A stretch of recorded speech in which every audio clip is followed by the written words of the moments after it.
ಇವತ್ತು ನಾವು ಸಭೆ ಅಲ್ಲ, ಏನು ಕಳೆದ ವಾರ ನಾವು ಸಭೆ ಸೇರಿದ್ವಿ 17 ಜನ. ಈಗಾಗಲೇ ಸುಮಾರು 55 ಮಾಜಿ ಶಾಸಕರು ಎಲ್ಲರೂ ಸಂಪರ್ಕ ಮಾಡಿ ನಾವೆಲ್ಲ ವಾಟ್ಸಪ್ ಗ್ರೂಪ್ ಮಾಡಿದ್ವಿ. ನಮ್ಮ ಉದ್ದೇಶ ಒಂದೇ, ಕರ್ನಾಟಕದಲ್ಲಿ ಭಾರತೀಯ ಜನತಾ ಪಾರ್ಟಿ ರಾಜ್ಯದ ಅಧ್ಯಕ್ಷರು ಮಾಡಿದ್ದು ವಿಜೇಂದ್ರವ್ರನ್ನ, ಯಡಿಯೂರಪ್ಪನವರಲ್ಲ, ನಾವು ಯಾರೂ ಅಲ್ಲ. ನಮ್ಮ ಕೇಂದ್ರದ ವರಿಷ್ಠರಾದಂಥ ನರೇಂದ್ರ ಮೋದಿಜಿಯವರು, ಅಮಿತ್ ಶಾಜಿಯವರು, JP ನಡ್ಡಾಜಿಯವರು ಮತ್ತು BL ಸಂತೋಷಿಯವರು, ಇವರು ದಾರಿಲಿ ಬೀದಿಲಿ ವಿಜೇಂದ್ರ ರಾಜ್ಯಾಧ್ಯಕ್ಷರಿಗೆ ಡಿಸೆಂಬರ್ಗೆ ಅಂತ್ಯ ಆಗುತ್ತೆ ಅಂತೇಳಿ ದಾರಿಲಿ ಬೀದಿಲಿ ಮಾತಾಡ್ತಿದ್ದಾರೆ. ಮತ್ತು ಪರ್ಯಾಯ ನಾಯಕತ್ವ, ನಾನು ಮಾಧ್ಯಮ ಸ್ನೇಹಿತರಲ್ಲಿ ವಿನಂತಿಯನ್ನು ಮಾಡ್ತೀನಿ.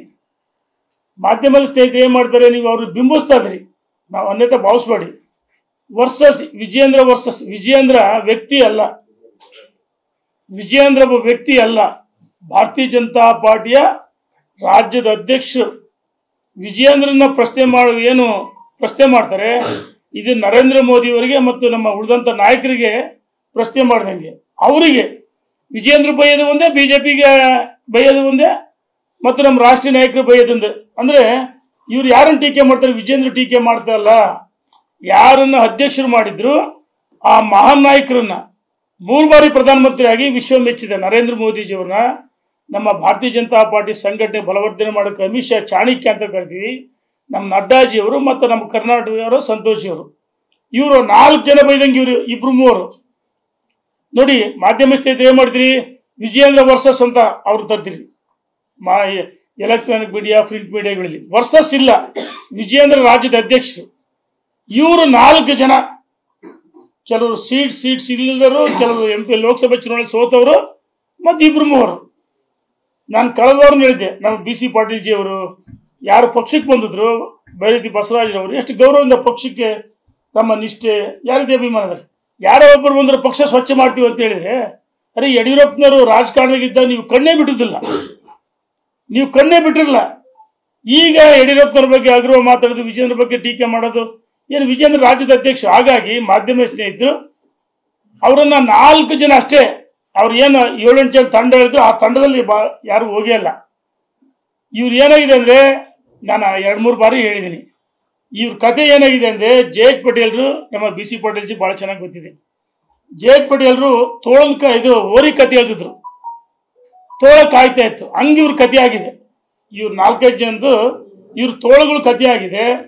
ಯಾವುದೇ ಕಾರಣಕ್ಕೂ ರಾಜ್ಯದ ಅಧ್ಯಕ್ಷರನ್ನ ಇಳಿಸಕ್ಕೆ ಸಾಧ್ಯವೇ ಇಲ್ಲ. ನಾವು ಈಗಾಗಲೇ ಎಲ್ಲ ಸೇರಿ ತೀರ್ಮಾನ ಮಾಡಿದ್ವಿ. 29 ಬೆಳಗ್ಗೆ ನಮ್ಮ ಕಟ್ಟ ಸುಬ್ರಹ್ಮಣ್ಯ ನಾಯ್ಡು ನಿವಾಸದಿಂದ 10 ಗಂಟೆಗೆ ಇಲ್ಲಿಂದ ಹೊರಟು ಕುರುಡುಮಲೆ ಗಣೇಶ ಮುಳುಬಾಗಿಲು ಕುರುಡುಮಲೆ ಗಣೇಶನ ದೇವಸ್ಥಾನದಲ್ಲಿ 29 ನಾಡಿದ್ದು ಶುಕ್ರವಾರ ಬೆಳಗ್ಗೆ ಹೋಗಿ ಗಣೇಶನ ಆಶೀರ್ವಾದವನ್ನು ಪಡೆದು, ಯಾರು ವಿನಾಕಾರಣ ದಾರಿಲಿ ಬೀದಿಲಿ ಮಾತಾಡ್ತಾರಲ್ಲ ಅವರಿಗೆ ಭಗವಂತ ಬುದ್ಧಿ ಕೊಡು, ಇನ್ನಾದ್ರೂ ಅವ್ರಿಗೆ ಬುದ್ಧಿ ಕೊಡಲಿ. ಮತ್ತು ವಿಜೇಂದ್ರ ಅವರು ರಾಜ್ಯದ ಅಧ್ಯಕ್ಷ ಪಕ್ಷವನ್ನು ಮುನ್ನಡೆಸ್ತಿದ್ದಾರೆ. ಸಂಘಟನೆ ಸಾಮರ್ಥ್ಯ, ಯುವಕರು ಸೇರ್ತಕ್ಕಂಥ ಶಕ್ತಿ ಇದೆ. ಮತ್ತು ಯಡಿಯೂರಪ್ಪನವ್ರು ಮಾಸ್ ಲೀಡರ್, ಒಂದು ವರ್ಗಕ್ಕೆ, ಒಂದು ಜಾತಿಗೆ, ಒಂದು ಧರ್ಮಕ್ಕೆ ಸೀಮಿತ ಅಲ್ಲ, ಜಾತ್ಯತೀತ ನಾಯಕ. ಅವರ ಸೈಕಲ್, ನಾವು ಹೇಳಿದ ಅನೇಕ ಸೈಕಲ್ ತುಳಿದ್ರು, ಪಾದಯಾತ್ರೆ ಮಾಡಿದ್ರು, 100 ಕೇಸ್ಗಳು, ಹೊಡೆತ ತಿಂದರು, ರಸ್ತೆಯಲ್ಲಿ ಮಲಗಿದ್ರು, ಬಿದ್ದಿದ್ರು ಪಾಪ ಶಿಕಾರಿಪುರದಲ್ಲಿ. ದಿವಂಗತ ವೆಂಕಟಪ್ಪನವರು ಬಂದಿಖಾನೆ ಸಚಿವರಾಗಿದ್ರು, ಅವ್ರ ತಲೆಯಲ್ಲಿ ಬ್ಲಡ್ ಬರ್ತತ್ತು. ಅಂತ ಸಂಕಷ್ಟದಲ್ಲಿ ಯಡಿಯೂರಪ್ಪನ ಪಕ್ಷವನ್ನು ಕಡಿದ ಸಂಘ ಪರಿವಾರ ಬಂದಿರತಕ್ಕಂಥ ಹಿನ್ನೆಲೆ ಯಡಿಯೂರಪ್ಪನ ಮುಖ್ಯಮಂತ್ರಿಯಾಗಿ ಕರ್ನಾಟಕದ ದಕ್ಷಿಣದ ಹೆಬ್ಬಾಗಿಲು ಅಂತ ನಾವು ಕರಿತೀವಿ, ಅಧಿಕಾರಕ್ಕೆ ತರುವುದರಲ್ಲಿ ಅವರ ಪ್ರಮುಖ ಪಾತ್ರ ಇದೆ. ಅವ್ರ ಜೊತೆಗೆ ಅನಂತ್ ಕುಮಾರ್ ಅವರು ಸಾಥ್ ಕೊಡ್ತಾರೆ. ಪಾಪ BB ಶಿವಪ್ಪನವ್ರು ಬಹಳಷ್ಟು ಜನ ಆಯ್ಕೊಂಡಾರೆ. ಈಶ್ವರಪ್ಪನವ್ರು ಇಲ್ದೇ ಇದ್ರು, ಅವರು ಅವ್ರ ಜೊತೆಗಿದ್ರು, ಇವತ್ತಿಲ್ಲ, ಇರ್ಲಿ. ಆದ್ರೆ ಪಕ್ಷವನ್ನ ಕಟ್ಟಿದಂತ ನಾಯಕರ ವಿರುದ್ಧ ಮಾತಾಡ್ತಾರಂದ್ರೆ ಇದು ರಾಷ್ಟ್ರೀಯ ನಾಯಕರಿಗೆ ಅಪಮಾನ ಮಾಡಿದಂಗೆ. ಮತ್ತು ನಾವೇನಿದೆ 29ಕ್ಕೆ ಬೆಳಗ್ಗೆ ದರ್ಶನವನ್ನು ಪಡೆದು ಅಲ್ಲಿಂದ ನೇರವಾಗಿ ಮೈಸೂರಿಗೆ ತೆರಳ್ತಾ ಇದ್ದೀವಿ. ಮೈಸೂರಿಗೆ ತೆರಳಿ 30ನೇ ತಾರೀಕು ಬೆಳಗ್ಗೆ ತಾಯಿ ಚಾಮುಂಡಿ, ಈ ನಾಡದೇವತೆ ಆಶೀರ್ವಾದವನ್ನು ಪಡೆದು ದೇವಿ ದರ್ಶನವನ್ನು ಪಡೆದು ಆಶೀರ್ವಾದವನ್ನು ಪಡೆದು ಭಾರತೀಯ ಜನತಾ ಪಾರ್ಟಿ ಬಲವರ್ಧನೆ ಆಗಬೇಕು. ವಿಜೇಂದ್ರ ಸಾರಥ್ಯದಲ್ಲಿ ಮತ್ತೊಮ್ಮೆ ಭಾರತೀಯ ಜನತಾ ಪಾರ್ಟಿ ಅಧಿಕಾರಕ್ಕೆ ಬರಬೇಕು ಅಂದು ತೀರ್ಮಾನ ಮಾಡ್ತೀವಿ. ನಾವೆಲ್ಲರೂ ಇವತ್ತೇ ಗೊತ್ತಿಲ್ಲ. ಏನು ನಮ್ಮ ಕಾರವಾರದ ಮಾಜಿ ಶಾಸಕರು ವಿನಂತಿ ಮಾಡಿದ್ರೆ, ನೀವು ಮುರುಡೇಶ್ವರಕ್ಕೆ ಬರ್ಬೇಕಂತ ಹೇಳಿದ್ರೆ, ಮುರುಡೇಶ್ವರದ ಸನ್ನಿಧಿಯಲ್ಲಿ ನಾವು ದರ್ಶನವನ್ನು ಪಡೆದು ಪಕ್ಷಕ್ಕೆ ಒಳ್ಳೆಯದಾಗಲಿ ಅಂತ ಹೇಳಿ ಅಲ್ಲಿ ಸಹ ಆಶೀರ್ವಾದವನ್ನು ಬೇಡ್ತೀವಿ.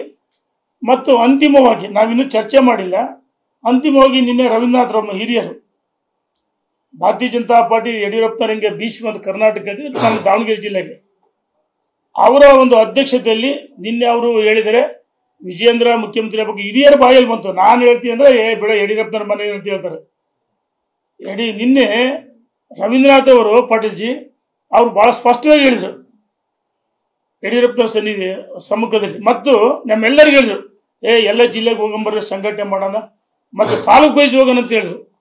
ಅಂಥವ್ರ ಅಧ್ಯಕ್ಷತೆಯಲ್ಲಿ ಏನು ಮಾಜಿ ಸಚಿವರುಗಳು, ಮಾಜಿ ಶಾಸಕರುಗಳು ಮತ್ತು ಚುನಾವಣೆಗೆ ಯಾರ ಸ್ಪರ್ಧೆ ಮಾಡಿದ್ರು ಇವನ್ನೆಲ್ಲರೂ ಒಟ್ಟಾಗಿ ಸೇರಿಸಿ ಒಂದು ಪೂರ್ವಭಾವಿ ಸಭೆ ಮಾಡಿ ರವೀಂದ್ರನಾಥ್ ಅಧ್ಯಕ್ಷತೆಯಲ್ಲಿ ಭಾರತೀಯ ಜನತಾ ಪಾರ್ಟಿ ಬ್ಯಾನರ್ ಒಳಗೆ ಅಲ್ಲಿ ಜಿಲ್ಲಾಧ್ಯಕ್ಷ ಇದ್ದಾರೆ, ಎಲ್ಲರೂ ಇರ್ತಾರೆ. ನಾವೇನು ಪಕ್ಷದ ಹೊರತು ಪರ್ಯಾಯವಾಗಿ ನಾಯಕತ್ವದಲ್ಲೇ ನಮ್ದು ಭಾರತೀಯ ಜನತಾ ಪಾರ್ಟಿಯ ಬ್ಯಾನರ್ ಅಡಿಯಲ್ಲಿ ಒಂದು ದೊಡ್ಡ ಸಮಾವೇಶ ಮಾಡಬೇಕಂತ ದಾವಣಗೆರೆಯಲ್ಲಿ ಅಂತಿಮ ಪೂರ್ವ ಸಭೆ ಮಾಡಬೇಕಂತ ಯೋಚನೆ ಮಾಡಿದೀವಿ.